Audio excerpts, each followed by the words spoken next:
को जोरदार थप्पड़ पड़ने वाला है उसकी माँ से, क्योंकि भाई अब शादीशुदा लड़की के पीछे जाएगा तो थप्पड़ तो खाएगा ना, लेकिन कैसे और क्यों पड़ा उसे, चलिए बताते हैं आखिर पूरी कहानी। लेकिन हाँ, अगर अभी तक आपने हमारे चैनल को सब्सक्राइब नहीं किया तो जल्दी से कर लीजिए। सीरियल तुम देना साथ मेरा में आ गया है बहुत ही धमाकेदार ट्विस्ट। जी हाँ, आने वाले ट्विस्ट में देखने वाले हैं कि यहाँ पर अब जो रक्षित होता है, यहाँ पर उसकी माँ जब गई होती है अपराजिता के घर पर रिश्ता लेकर, तो वहाँ पर अब अपराजिता की माँ बहुत ही ज्यादा बेइज्जती कर देती है उन दोनों की, और साथ ही यहाँ पर कहती है कि निकल जाओ हमारे घर से।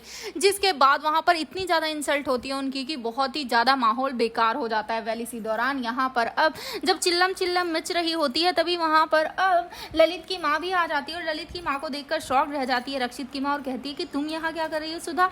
तभी वो बताती है कि मैं तो यहाँ पर इनकी अपराजिता ही तो मेरे बेटे की बहू है। जिसके बाद यहाँ पर वो बताती हैं कि रक्षित भी तो उसी लड़की से प्यार करता है। वेल यहाँ खूब सारा ड्रामा हो जाता है। अब अपराजिता की माँ और भी ज्यादा सुनाने लग जाती है, और इसके बाद रक्षित को भी उल्टा सीधा कहने लग जाती है कि वो लड़का हमारी बेटी की जिंदगी बर्बाद करना चाहता है, उसके पीछे पड़ा हुआ है। जिसके बाद यहाँ पर अब जो रक्षित की माँ होती है वो मुंह बंद करवाती है अब अपराजिता की माँ का, और कहती है कि हिम्मत भी मत करना मेरे बेटे के लिए गलत बोलने की, वरना तो अच्छा नहीं होगा।